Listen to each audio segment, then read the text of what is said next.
اللہ تبارک و تعالیٰ کی حمد و ثنا اور اس کے پیارے محبوب کریم صلی اللہ علیہ وسلم کی ذات اقدس پر انگنت ہدیہ درود و سلام کے بعد ماہ ربیع الاخر کی آج 11 تاریخ ہے اور آج کا دن حضرت سیدنا غوث العظم عبدالقادر جیلانی الحسنی الحسینی الجعفری رضی اللہ تعالی عنہ کے وصال کا دن ہے۔ جس طرح ربیع الاول شریف میں آقا کریم صلی اللہ علیہ وسلم کا جشن ولادت پورے عالم اسلام میں بڑے فخر و احتشام کے ساتھ منایا جاتا ہے، حضرت غوث العظم رضی اللہ تعالیٰ عنہ کا عرس مبارک پورے عالم اسلام میں بڑی محبت عقیدت کے ساتھ منایا جاتا ہے، اور ہر مہینے حضرت غوث العظم رضی اللہ تعالیٰ عنہ کے ایثار ثواب کے لیے اور آپ کی بارگاہ غوثیت میں ہدیہ عقیدت پیش کرنے کے لیے 11ویں شریف کی محافل اور تقریبات کا انعقاد کیا جاتا ہے۔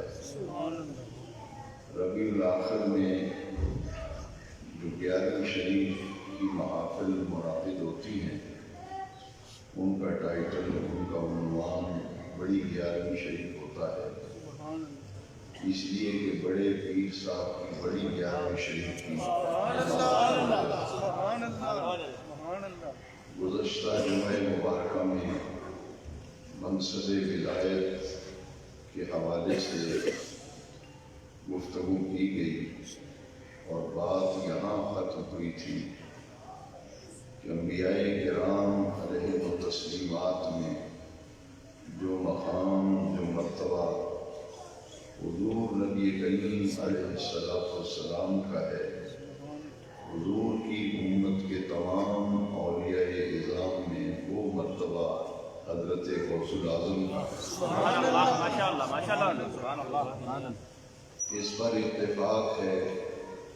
کہ غوث اعظم درمیان اولیاء چون محمد درمیان انبیاء، گروہ انبیاء میں جو منصب، جو مقام اور مرتبہ میرے آقا کریم صلی اللہ علیہ وسلم کا ہے، اولیاء کاملین میں، اولیاء اعظام میں وہ منصب، وہ مقام، وہ مرتبہ حضرت غوث العظم کا ہے۔ حضرت غوث العظم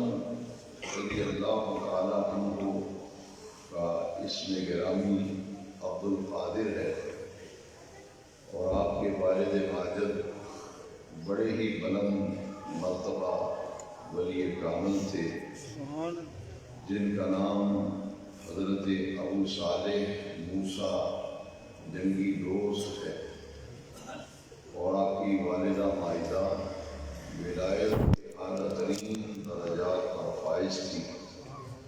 آپ کی والدہ مکرمہ و محترمہ کا نام ام الخیر ہے، والد ماجد کی کنیت ابو صالح۔ ابو صالح کا معنی ہے نیکیوں کا باپ، اور ام الخیر کا معنی ہے نیکیوں کی ماں۔ دونوں شخصیتوں کو حضور غوث العظم کے والد ماجد اور آپ کی والدہ مائدہ، دونوں شخصیات کو ایسا ماحول پیدائش کے بعد ملا جو ماحول بڑا ہی نورانی اور پاکیزہ ماحول تھا، اور جس گھرانے میں آنکھ کھولی تھی اس اس گھرانے میں دن رات نیکیوں کا غلبہ، نیکیوں کا راج تھا، اور اولیاء کاملین کی آغوش میں حضرت غوث اعظم رضی اللہ تعالیٰ عنہ نے پرورش پائی، اور 5ویں صدی ہجری میں حضرت غوث اعظم رضی اللہ تعالیٰ عنہ اس دنیا میں تشریف لائے، آپ کی ولادت، آپ کی پیدائش ہوئی۔ اللہ تبارک و تعالیٰ نے آپ کو نجیب الطرفین بنایا تھا۔ والد ماجد کی طرف سے حسنی سادات سے نسبت رکھتے تھے، اور والدہ مائدہ کی طرف سے حسینی سادات سے نسبت حسنی حسینی سادات سے تعلق اور نسبت میں آپ کو نجیب الطرفین بنا دیا، اور رب ذوالجلال نے آپ کو یہ مقام عطا کیا کہ رمضان المبارک کے مہینے میں آپ کی ولادت ہوئی، پیدائش ہوئی، اور اسی سال عید الفطر کے چاند میں لوگوں میں اختلاف ہو گیا، عید کا چاند ہو گیا، کچھ لوگوں نے کہا کہ عید کا چاند نہیں ہوا، لوگوں نے کہا کہ گیلان میں سادات کے گھرانے میں، اشراف کے گھرانے میں ایک ایسا بچہ پیدا ہوا ہے جو صبح صادق سے لے کے غروب آفتاب تک جو روزے کے اوقات ہیں ان میں اپنی والدہ مائدہ کا دودھ نہیں پیتی، لہذا جا کر کے معلوم کر لو، اگر آج انہوں نے اپنی والدہ مائدہ کا دودھ پیا ہے تو پھر سمجھ لو کہ آج عید الفطر کا دن ہے، شوال کی آج پہلی تاریخ ہے، اور آج اگر انہوں نے اپنی والدہ مائدہ کا دودھ نوش نہیں فرمایا تو پھر سمجھ لو کہ آج 30واں روزہ ہے۔ عید کے چاند کے ہونے نہ ہونے کا فیصلہ حضرت غوث الاعظم رضی اللہ تعالیٰ عنہ کے دودھ پینے نہ پینے پر کیا گیا۔ میرے آقا کریم علیہ السلام رسول الثقلین ہیں، حضور رسول الثقلین ہیں، اور غوث الاعظم غوث الثقلین ہیں۔ رسول الثقلین کا معنی ہے جنوں اور انسانوں کے رسول، رسول الثقلین جنوں اور انسانوں کے رسول، اور غوث الاعظم کا لقب ہے غوث الثقلین کہ آپ جنوں اور انسانوں کے غوث ہیں۔ جس طرح نبی کریم علیہ السلام کی بارگاہ اقدس میں جن آ کر اکتساب فیض کیا کرتے تھے، اور مکہ مکرمہ میں جو زیارتیں ہیں ان میں ایک زیارت مسجد جن ہے، یہ وہ مقام ہے جہاں نبی کریم علیہ السلام فجر کی نماز کی امامت فرما رہے تھے، اور جنوں کا ایک گروہ جو ہے اس مقام پر حاضر ہو کر اس نے اسلام قبول کیا تھا۔ اس مقام پر مکہ مکرمہ میں مسجد جن ہے جس کی زیارت زائرین مکہ المکرمہ کرتے ہیں، تو جن بھی حضور سے اکتساب فیض کرتے تھے، تو غوث الاعظم رضی اللہ تعالیٰ عنہ جب درس دیتے تھے تو آپ کے درس میں انسانوں کے ساتھ جن بھی موجود ہوتے تھے، جن بھی آپ سے تعلیم حاصل کرتے تھے۔ تو حضور نبی کریم علیہ السلام رسول الثقلین ہیں، پیران پیر دستگیر جو ہیں یہ غوث الثقلین ہیں۔ جس طرح انسانوں کو فیض پہنچایا اسی طرح جنوں کو بھی آپ نے فیض پہنچایا۔ اور پھر آپ کے والد ماجد کا نام ابو صالح موسیٰ جنگی دوست، یہ جنگی دوست کا لقب جو آپ کے والد ماجد کا ہے، آپ کو جہاد سے بڑی رغبت تھی، اللہ کے راستے میں جہاد کرنے کا بڑا ہی ذوق اور شوق تھا۔ ہم وقت جہاد کے لیے بے قرار اور بے چین رہتے تھے، لہذا جہاد فی سبیل اللہ کی لگن اور چاہت اور محبت نے ان کا لقب جنگی دوست بنا دیا۔ انتہائی اعلیٰ درجے کے ولی کامل تھے اور آپ کی والدہ ماجدہ بھی ولایت کے بلند ترین مقامات پر فائز تھی۔ حضرت غوث الثقلین سیدنا غوث العظم جیلانی رضی اللہ تعالیٰ عنہ، حضرت امام ربانی مجدد الفسانی شیخ احمد فاروقی سرہندی رضی اللہ تعالیٰ عنہ نے اپنے مکتوبات شریف میں لکھا ہے کہ تقدیر جو ہے یا قضاء جو ہے وہ دو قسموں پر منقسم کی جا سکتی ہے۔ تقدیر یا قضاء یہ دو قسم کی ہوتی ہے۔ امام ربانی فرماتے ہیں مجدد الفسانی، ایک تقدیر معلق ہوتی ہے اور ایک تقدیر مبرم ہوتی ہے۔ اسے قضاء معلق بھی کہتے ہیں، قضاء مبرم بھی کہتے ہیں۔ حضرت مجدد پاک فرماتے ہیں کہ نبی کریم علیہ السلام کی پوری امت میں اللہ تبارک و تعالی نے ایک شخصیت ایسی رکھی ہے جن کی دعا سے اللہ تبارک و تعالی قضاء مبرم کو بھی بدل دیتا ہے۔ قضاء معلق صدقہ اور خیرات کرنے سے تبدیل ہو جاتی ہے۔ قضاء معلق، تقدیر معلق، صدقہ دینے سے، خیرات کرنے سے، دعائیں مانگنے سے، نیک اعمال سے قضاء معلق، تقدیر معلق بدل جاتی ہے۔ لیکن قضاء مبرم یا تقدیر مبرم وہ تبدیل نہیں ہوا کرتی۔ ڈاکٹر اقبال نے جو تقدیر کے بدلنے کا ذکر کیا ہے وہ قضاء معلق یا تقدیر معلق کے لیے کیا ہے۔ اقبال کہتے ہیں جو ہو ذوق یقین پیدا تو کٹ جاتی ہیں زنجیریں، نگاہ مرد مومن سے بدل جاتی ہیں تقدیریں۔ نگاہ مرد مومن سے بدل جاتی ہیں تقدیریں۔ جب اللہ والے دعا کرتے ہیں تو تقدیر معلق، قضاء معلق بدل جاتی ہے۔ قضاء مبرم جو ہے وہ نہیں بدلا کرتی۔ امام ربانی مکتوبات شریف میں فرماتے ہیں کہ غوث العظم رضی اللہ تعالیٰ عنہ اگر تقدیر مبرم کے لیے بھی رب کی بارگاہ میں ہاتھ اٹھا دیں تو رب ذوالجلال عبد القادر جیلانی کے ہاتھوں کو خالی نہیں لوٹاتا، خالی نہیں لوٹاتا۔ اب بات کو سمجھنا آسان ہو گیا کہ غوث اعظم کی دعا سے تقدیر مبرم کیسے بدلتی ہے۔ ایسے بدلتی ہے کہ غوث اعظم جب اللہ کی بارگاہ میں ہاتھ اٹھا دیں دعا کے لیے اور جس کے حق میں دعا فرما دیں، قضاء مبرم، تقدیر مبرم کے بدلنے کے لیے ہاتھ اٹھا دیں تو اللہ تبارک و تعالی عبد القادر جیلانی کے ہاتھوں کو خالی نہیں لوٹاتا، ان کی دعا سے تقدیر مبرم کو بھی بے نیاز رب بدل دیتا ہے۔ یہ وہ اعلیٰ اور رفع مقام ہے۔ آج چونکہ آپ کا یوم وصال ہے، صرف آپ کے منصب پر میں آج گفتگو کروں گا۔ کرامات پر تو ہمارا ایمان ہے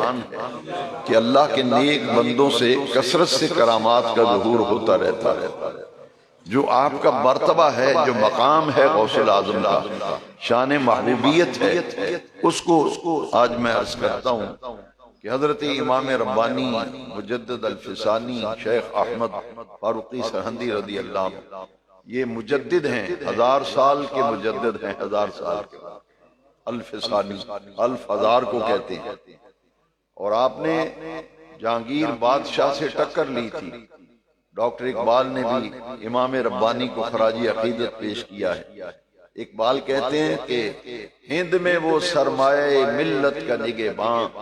اللہ نے جسے بر وقت کیا خبردار، گردن نہ جھکی جس کی جہانگیر کے آگے، جس کے نفس گرم سے ہے گرمی احرار۔ یہ امام ربانی مجدد الفسانی گوالیار کے قلعے کے اندر نظر بند رہے تھے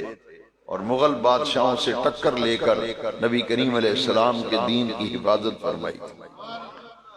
آپ کے 2 صاحبزادے تھے، دونوں بیٹوں کو ایک استاذ کے پاس پڑھنے کے لیے داخل کروایا، اور جب داخل کروا کے واپس تشریف لے آئے امام ربانی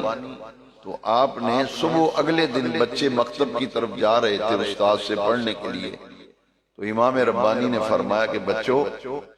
میں کل جس استاذ کے پاس تمہیں پڑھنے کے لیے چھوڑ کے آیا ہوں اس کی پیشانی پہ شقی لکھا ہوا ہے، شقی، بدبخت۔ حضرت امام ربانی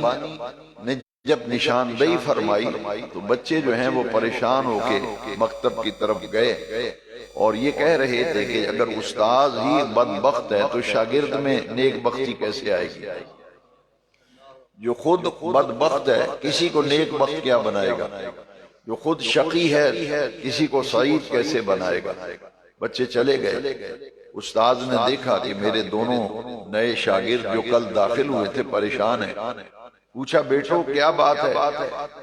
تمہارا دل نہیں لگا مکتب میں یا کیا معاملہ ہے، تم پریشان دکھائی دیتے ہو؟ تو بچوں نے تو صاف صاف بات بتا دی، کہا کہ ہمارے ابا جان نے فرمایا ہے کہ جس استاذ کے پاس تمہیں پڑھنے کے لیے چھوڑا ہے اس کی پیشانی پہ شقی لکھا ہوا ہے، بدبخت۔ تو ہم یہ سوچتے ہیں کہ اس استاذ سے پڑھنے کا کیا فائدہ جو بدبخت ہے، تو جو خود بدبخت ہے کسی کو نیک بخت کیسے بنائے گا؟ اب استاذ اچھے ذہن کا تھا، اس نے کہا کہ اپنے والد ماجد سے عرض کرو، وہ اللہ کے کامل ولی ہیں، محبوب بارگاہ الہی ہیں، مقبول بارگاہ الہی ہیں، اللہ کے برگزیدہ بندے ہیں، ان سے عرض کرو کہ وہ دعا فرمائیں رب کی بارگاہ میں کہ میرا رب کریم میری بدبختی کو نیک بختی میں بدل دے۔ تو اپنے والد ماجد سے کہنا کہ وہ میرے حق میں دعا کرے۔ بچوں نے شام کو جا کر یہ بتایا کہ استاذ یوں کہتے تھے، تو امام ربانی مجدد الفسانی مکتوبات شریف میں لکھتے ہیں کہ میں نے جب لوح محفوظ پہ دیکھا، لوح محفوظ پہ جب دیکھا تو یہ جو اس کے پیشانی پہ ماتھے پہ شقی بدبخت لکھا ہوا تھا، یہ قضائے معلق نہ تھی بلکہ قضائے مبرم تھی، تقدیر مبرم تھی، اور تقدیر مبرم بدلتی نہیں۔ حضرت امام ربانی فرماتے ہیں کہ اچانک میرے دل میں خیال آیا کہ حضور کی امت میں ایک شخصیت، ایک ہستی، ایک ذات ایسی ہے کہ ان کی دعا اگر ہو جائے تو بے نیاز رب قضائے مبرم کو بھی بدل دیتا ہے۔ یہ اولیاء اللہ کی عظمت کا راز ہے۔ بعض لوگ اولیاء اللہ کی عظمتوں پر، ان کی دعاؤں کی تاثیر پر اعتراض کرتے ہیں۔ ان تمام غلط فہمیوں کا ساتھ ساتھ میں ازالہ جو ہے وہ کر رہا ہوں کہ یہ تقدیر کیسے ولی بدلتا ہے، کیسے بدلتا ہے؟ وہ تو رب سے عرض کرتا ہے، وہ تو رب سے عرض کرنے پر بھی ان لوگوں کو اعتراض ہے، وہ تو رب سے عرض کرتے ہیں۔ امام ربانی فرماتے ہیں میں نے دیکھا قضائے مبرم ہے، پھر خیال آیا کہ غوث العظم، غوث الثقلین، میرا محی الدین ابو محمد الشیخ السید عبد القادر جیلانی ایسے ہیں جن کی دعا سے اللہ تعالیٰ قضائے مبرم بدلتا ہے۔ اب دیکھیے حضرت امام ربانی فرماتے ہیں میں نے دعا کی باری تعالیٰ غوث العظم کی وہ دعا جس کی تاثیر اور برکت سے تو قضائے مبرم بھی بدل دیتا ہے، میں اس دعائے غوث العظم کو تیری بارگاہ میں وسیلہ پیش کرتا ہوں۔ غوث اعظم کی اس دعا کی برکت سے میرے بیٹوں کا جو استاذ ہے اس کی بدبختی کو نیک بختی میں، اس کی شقاوت کو سعادت میں بدل دے۔ امام ربانی فرماتے ہیں میں نے دعا مانگ کر چہرے پہ ہاتھ پھیرے تو میں نے لوح محفوظ پہ دوبارہ جب نظر کر کے دیکھا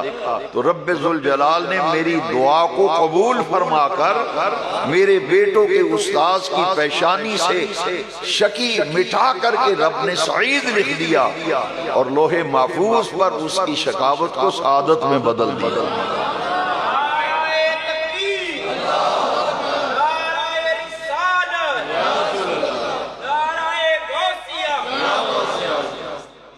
بندے رب دے دعا کر کے، بندے رب دے دعا کر کے تقدیر بدل دیں دے، لکھی ہوئی لوح و قلم والی تحریر بدل دیں، لکھی ہوئی لوح و قلم والی تحریر بدل دیں۔ اب مٹاتا کون ہے، بدلتا کون ہے؟ میں اس پر قرآن کی ایک آیت پیش کر دیتا ہوں، اس پر قرآن مجید کی آیت موجود ہے۔ کسی بے وقوف کو یہ نہ ہو کہ دیکھو جی مٹاتا ہے اور لکھتا ہے، یہ کیا معاملہ ہو، میں یہ تو قرآن میں لکھا ہے، یمحو اللہ ما یشاء ویثبت عندہ ام الکتاب، یمحو اللہ ما یشاء، جسے چاہتا ہے اللہ مٹا دیتا ہے، ویثبت، جسے چاہتا ہے لکھ دیتا ہے، عندہ ام الکتاب، کیونکہ ام الکتاب کا مالک اللہ رب العزت ہے۔ یمحو اللہ ما یشاء ویثبت عندہ ام الکتاب، کتاب تو اس کے پاس ہے، مٹاتا بھی وہ ہے، لکھتا بھی وہ ہے، بندہ صرف دعا کرتا ہے، یہ ہے بندہ صرف دعا کرتا ہے۔ اگر دعاؤں سے تقدیر نہیں بدلتی پھر دعائیں کرنے کا فائدہ کیا ہے؟ پھر دعائیں کرنے کا، دعاؤں سے تو تقدیر بدلتی ہے، بیماروں کو شفا ملتی ہے، بے اولادوں کو اولاد ملتی ہے، تنگ دستوں کو خوشحالی ملتی ہے، مصیبت میں پھنسے ہوں کو نجات ملتی ہے۔ الدعاء هو العبادہ، دعا عبادت ہے، الدعاء مخ العبادہ، دعا عبادت کا مغز ہے۔ ولی تو صرف دعا کرتا ہے، تقدیر بے نیاز رب بدلتے ہیں، ان کی دعاؤں کو پھر اللہ رد نہیں فرماتا۔ اور یہ حدیث شریف بھی ہے، ان اللہ یستحیی ان یرد ید عبدہ صفرا، صحیح بخاری کے اندر حدیث ہے، جب کو بندہ صدق دل سے اپنے ہاتھ پھیلا کر رب سے دعا مانگتا ہے نا، تو بخاری کے اندر حدیث ہے اللہ تبارک و تعالی اس بات سے حیا فرماتا ہے کہ اس کے ہاتھوں کو خالی واپس لوٹا دے۔ جب صدق کے دل سے کوئی اللہ تعالیٰ کی بارگاہ میں ہاتھ اٹھاتا ہے، بے نیاز رب اس کے ہاتھوں کو خالی نہیں لوٹاتا۔ اور پھر حدیث شریف میں ہے، اور اس یقین سے تو صرف ولی ہی دعا کر سکتے ہیں، کیونکہ ان کا ڈائریکٹ اپنے رب سے رابطہ ہوتا ہے، اور یہ اللہ کا اپنے رب سے رابطہ ہوتا ہے۔ الا ان اولیاء اللہ، اس رابطے کا ذکر قرآن میں آیا، الا ان اولیاء اللہ، یہ تو اللہ کے دوست ہوتے ہیں، یہ اللہ کے ولی ہوتے ہیں۔ جس طرح نبی کا براہ راست تعلق اپنے رب سے ہوتا ہے، اسی طرح ولی کا تعلق بھی براہ راست اپنے رب سے ہوتا ہے۔ وہ سجدوں میں گر کر کے اپنے رب کو مناتے ہیں، الذین یبیتون لربہم سجدا وقیاما، وہ اپنے رب کو مناتے ہیں، کبھی ساری رات قیام میں رات گزار دیتے ہیں، اپنے رب کو مناتے ہیں، کبھی ساری رات سجدے کے اندر گزار دیتے ہیں۔ جماعت اسلامی کے دو ان کے اسکالر ہیں، مولانا اسد گیلانی اور گلزار احمد مظاہری، انہوں نے مل کر ایک کتاب لکھی ہے جس کا نام ہے بزرگان دین۔ بزرگان دین میں لکھا ہے اسد گیلانی اور گلزار احمد مظاہری صاحبان نے کہ حضرت سید عبد القادر جیلانی اس پائے کے ولی تھے، ذرا غور فرمائیں، اس پائے کے ولی تھے کہ انہوں نے 40 سال عشاء کے وضو سے فجر کی نماز پڑھی، 40 سال عشاء کے وضو سے فجر کی نماز پڑھی۔ یہ جماعت اسلامی کے دو اسکالر جنہوں نے کتاب لکھی بزرگان، اس میں لکھا الفضل ما شاہدت بہ الاعداء، ہم تو مانتے ہی ہیں، مگر انہوں نے بھی اپنی کتاب میں لکھا کہ عبد القادر جیلانی اس پائے کے بزرگ تھے کہ 40 سال تک آپ نے عشاء کے وضو سے فجر کی نماز پڑھی۔ اور ولیوں کی یہ شان ہے، میں نے عرض کیا نا کہ ان کا اپنے رب سے رابطہ ہوتا ہے، اور رابطہ خراٹے مار کے سونے سے نہیں ہوتا۔ مسجدوں کی غیر حاضری، نہ اذان کی پرواہ، نہ نماز کی پرواہ، یہ تو اللہ سے رابطہ اور تعلق تب ہوتا ہے۔ قرآن کہتا ہے الذین یبیتون لربہم سجدا وقیاما، یہ راتیں بسر کرتے ہیں اپنے پروردگار کے لیے، اپنے رب کے لیے، ان کی راتیں بسر ہوتی ہیں سجدا وقیاما، کبھی رات سجدے میں گزر جاتی ہے، کبھی قیام میں رات گزر جاتی ہے۔ یہ تو عبادت گزار ہوتی ہے،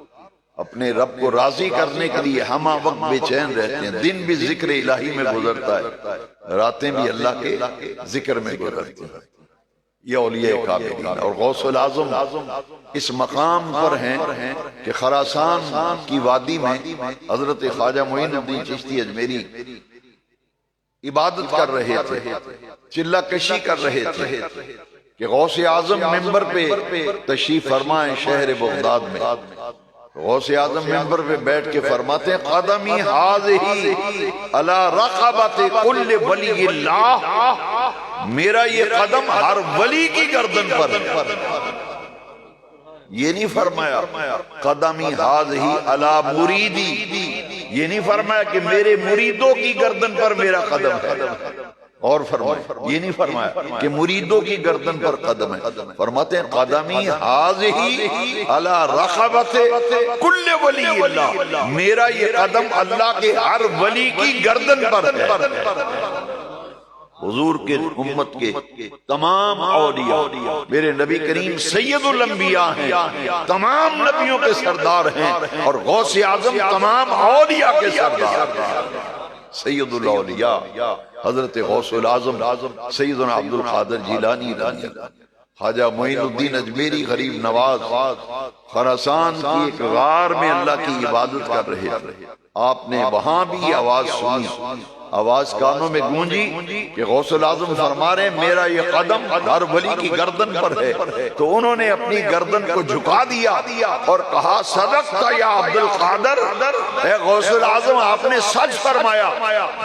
آپ کا قدم مبارک نہ صرف ہماری گردنوں پر، ہمارے سروں پر بھی، ہماری آنکھوں پر بھی آپ کا قدم۔ روایات میں آتا ہے پوری دنیا میں جہاں جہاں اللہ کے ولی تھے وہ اپنی طاقت سے نہیں سنتے، اللہ کی دی ہوئی طاقت سے سنتے، جیسا کہ بخاری کی حدیث شریف ہے، حدیث قدسی، اللہ کریم نے فرمایا کہ میں ولی کے کان بن جاتا ہوں جن سے سنتا ہے۔ وہ اپنی طاقت سے نہیں سنتے، وہ تو اللہ کی طاقت سے سنتے۔ جہاں جہاں پوری دنیا میں کوئی ولی تھا نا، سب نے اپنی گردنیں جھکا دی اور کہا کہ نہ حضرت غوث اعظم نے 25 سال مجاہدہ کیا، 25 سال شہر بغداد کے جنگلوں میں مجاہدہ اور ریاضت کرتے تھے، سوکھی ہوئی جو کی روٹی، انچھنے آٹے جو کی روٹی، پانی سے اس روٹی کو چبا کر کے کھاتے تھے۔ 25 سال تک مجاہدہ کیا حضرت غوث العظم رضی اللہ تعالی، اور آپ نے ارشاد فرمایا درست العلم حتی صرت قطبا، نبی کریم علیہ السلام کا دین پڑھتے پڑھاتے میں مقام قطبیت پر فائز ہو گیا۔ اور غوث اعظم 25 سال ریاضت کے بعد پھر شہر بغداد میں آپ نے قیام فرمایا، عراق میں بغداد میں قیام فرمایا، اور پھر ساری زندگی آپ نے محراب و منبر درس و تدریس کے ذریعے سے اللہ کی مخلوق کو دین کی طرف راغب کیا، ظاہری علم بھی عطا کیا اور باطنی علم بھی عطا کیا۔ اور غوث العظم نگاہ فرماتے تھے تو دل کی کایا پلٹ جاتی، اور حضور کی بارگاہ میں یہ مقام کیا تھا۔ غوث العظم رضی اللہ تعالیٰ عنہ منبر پہ واز فرما رہے تھے بغداد کی جامع مسجد میں، تو آپ کے واز کے دوران آپ کے سامنے آپ کے ایک مرید جو اللہ کی کامل ولی تھے حضرت علی بن حیتی ان کا نام تھا، غوث العظم منبر پہ تقریر کر رہے ہیں، واز فرما رہے ہیں، وہ پہلی صف میں بیٹھے بیٹھے سو گئے، آنکھ لگی، جب سوئے تو غوث العظم رضی اللہ تعالیٰ عنہ منبر سے نیچے اتر آئے اور اپنے مرید کے سامنے ہاتھ باندھ کے کھڑے ہو گئے۔ ہزاروں کا مجمع ہوتا تھا، بعض روایات میں آتا ہے کہ غوث اعظم جب درس دیتے تھے واز فرماتے تھے 70 ہزار کا مجمع ہوتا تھا، اتنی کثرت سے لوگ سننے آتے تھے اور لوگوں کو وجد ہو جاتا تھا، کپڑے پھاڑ دیتے تھے لوگ، کئی مرتبہ مجلس میں ایسا ہوا، وجدانی کیفیت طاری ہو جاتی تھی لوگوں۔ وہ سامنے مرید سویا ہوا ہے اور غوث العظم منبر سے نیچے اتر کے اس کے سامنے ہاتھ باندھ کے کھڑے، اب وہ سوئے ہوئے ہیں، یہ ہاتھ باندھے کھڑے ہیں، مجمع حیران ہے کہ کیا ماجرا ہے کہ مرید کے سامنے پیر صاحب ہاتھ باندھ کے کھڑے ہیں۔ بھئی مرید پیر کے سامنے ہاتھ باندھ کے کھڑا ہو یہ تو بات سمجھ میں آتی ہے، لیکن پیر مرید کے سامنے ہاتھ باندھ کے کھڑا ہے، ماجرا کیا ہے؟ اور جب اچانک مرید کی آنکھ کھلی علی بن حیتی کی، سید علی بن حیتی، آنکھ کھلی تو دیکھا کہ غوث العظم رضی اللہ عنہ میرے سامنے ہاتھ باندھ کے کھڑے ہیں، ایک دم سے گھبرا گئے، سید علی بن حیتی گھبرا گئے، اور میرے غوث العظم نے ان کے کندھے پہ ہاتھ رکھ کے فرمایا مریدی لا تخف، اے میرے مرید گھبرا مت، گھبرا مت، مجھے سچ سچ بتا خواب میں کیا دیکھ رہا تھا، خواب میں کیا دیکھ رہا تھا؟ تو علی بن حیتی کہتے ہیں مجھے نبی کریم علیہ السلام کی زیارت ہو رہی تھی، سرکار کا کرم فرمایا، سرکار نے خواب میں مجھے اپنے دیدار سے مشرف فرمایا، میں حضور کی زیارت کر رہا تھا، وہ خواب میں زیارت کر رہے تھے، تو غوث اعظم کا مقام و مرتبہ دیکھیے، وہ جاگتے ہوئے جانتے ہیں اور دیکھتے ہیں کہ میرا مرید سو رہا ہے، اس کے خواب میں آقا دو جہاں تشریف لائے،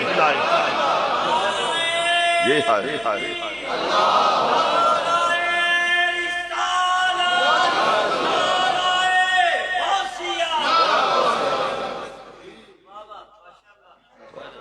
مرید نے کہا مجھے حضور کی زیارت چاہیے،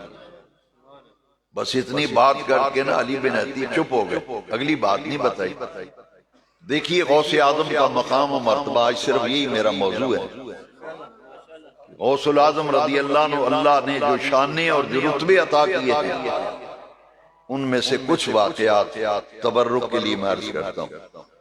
دیکھیے غوث اعظم کا مقام کیا، اور میں اگلی بات بھی بتانا،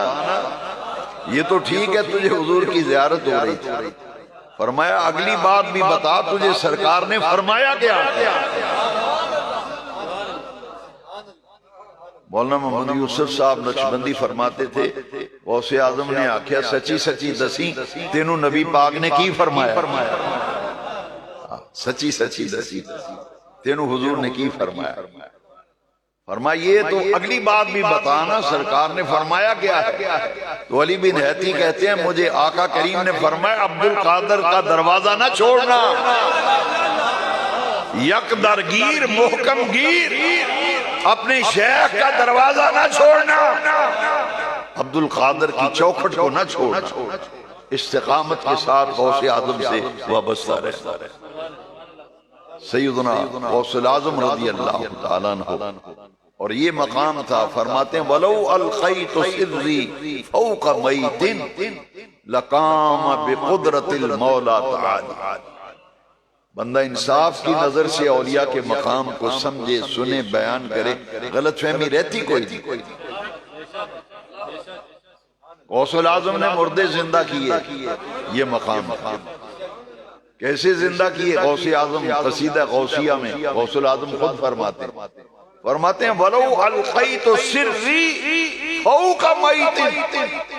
اگر میں اللہ نے مجھے جو رتبے مقام اور شرف اور عزتی عطا فرمائی ہے ان کی تجلی اگر کسی مردے کے اوپر ڈالوں لَقَامَ بِقُدْرَةِ الْمَوْلَى تَعَالَى، میرے اللہ کریم کی قدرت سے وہ مردہ اٹھ کر کھڑا ہو جاتا۔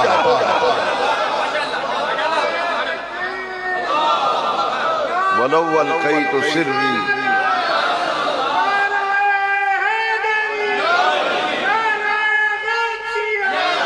وَلَوْ أَلْقَيْتُ سِرِّي وَلَوْ أَلْقَيْتُ سِرِّي فَوْقَ مَيْتٍ لَقَامَ بِقُدْرَةِ الْمَوْلَى تَعَالَى۔ تجلی غوث اعظم ڈالتے ہیں، فرماتے ہیں وہ کھڑا کیسے ہوتا ہے مردہ؟ اللہ کی قدرت سے کھڑا ہو جاتا ہے، اللہ کی قدرت سے وہ مردہ۔ قدرت خدا کی ہوتی ہے، کبھی نبی سے ظاہر ہوتی ہے کبھی ولی سے، نبی سے ظاہر ہو تو معجزہ ہے، ولی سے ظاہر ہو تو کرامت۔ قرآن میں نہیں ہے عیسیٰ علیہ السلام مردے زندہ کرتے تھے، عیسیٰ علیہ السلام نے سورہ آل عمران میں قرآن میں وَحْيِ الْمَوْتَى بِإِذْنِ اللَّهِ، میں اللہ کے اذن سے مردے زندہ کرتا ہوں۔ غوث اعظم نے اگر مردہ زندہ کیا تو ان کی کرامت ہے، عیسیٰ روح اللہ نے اگر مردہ زندہ کیا تو عیسیٰ علیہ السلام کا یہ معجزہ۔ انبیاء اور اولیاء سے خلق عادت کا ظہور ہوتا رہتا ہے، معجزات انبیاء سے ظاہر ہوتے ہیں اور کرامتیں اولیاء اللہ سے ظاہر ہوتی ہیں۔ میرے غوث اعظم کو اللہ نے بڑی شان دی، واہ کیا مرتبہ غوث ہے بالا تیرا کہ ہر غوث ہے شیدا تیرا۔ میرے غوث اعظم حضور کی امت میں وہ محبوبیت رکھتے ہیں کہ انبیاء کرام کو جو مقام،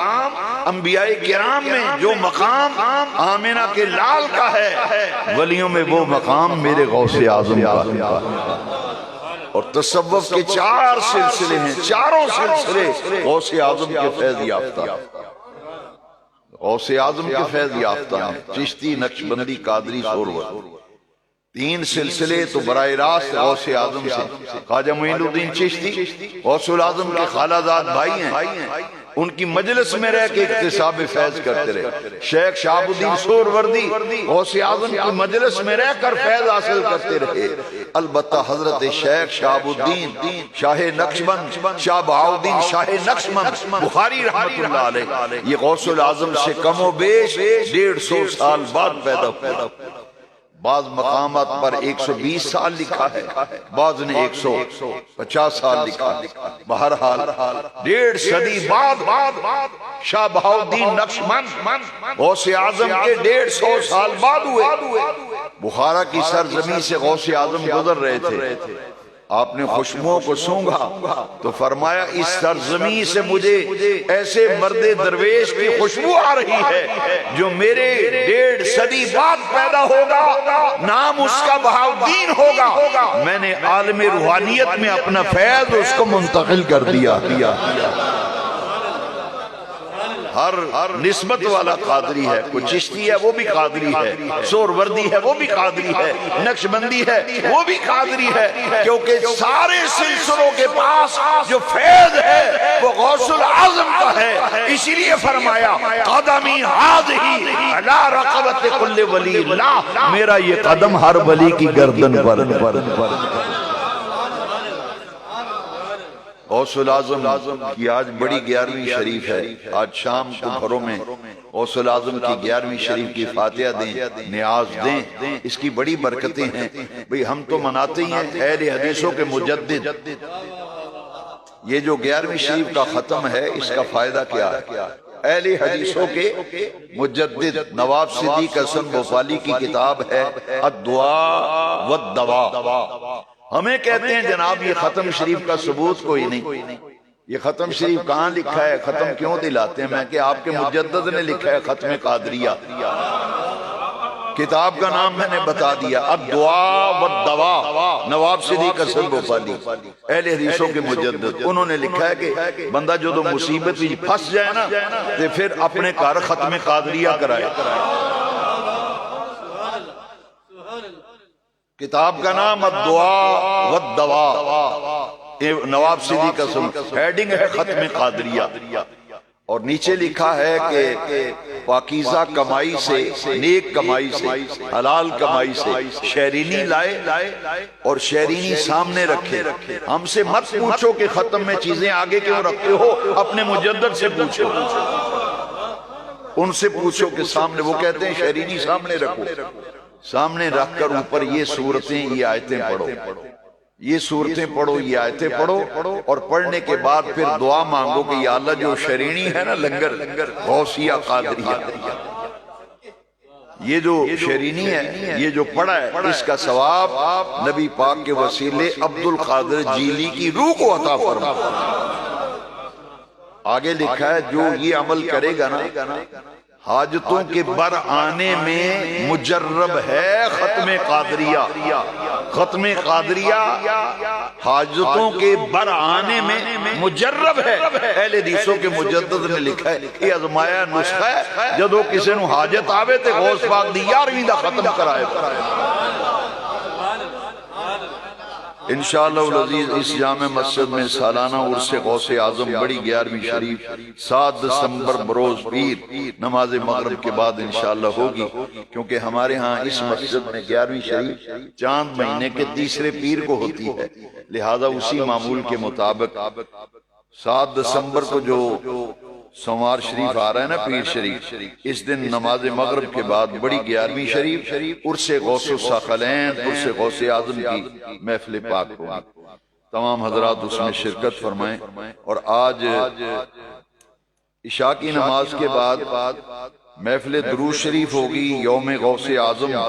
محفل 11ویں شریف کے مبارک موقع پر، چونکہ آج آپ کے وصال کا دن ہے۔ عشاء کی نماز کے بعد محفل درود شریف ہوگی، جناب حاجی سردار محمد صاحب رحمانی، حاجی فقیر محمد صاحب رحمانی کی رہائش گاہ پر عشاء کے بعد محفل درود شریف منعقد ہوگی 11ویں شریف کے سلسلہ میں، اس میں بھی شرکت فرمائیں۔ وآخر دعوانا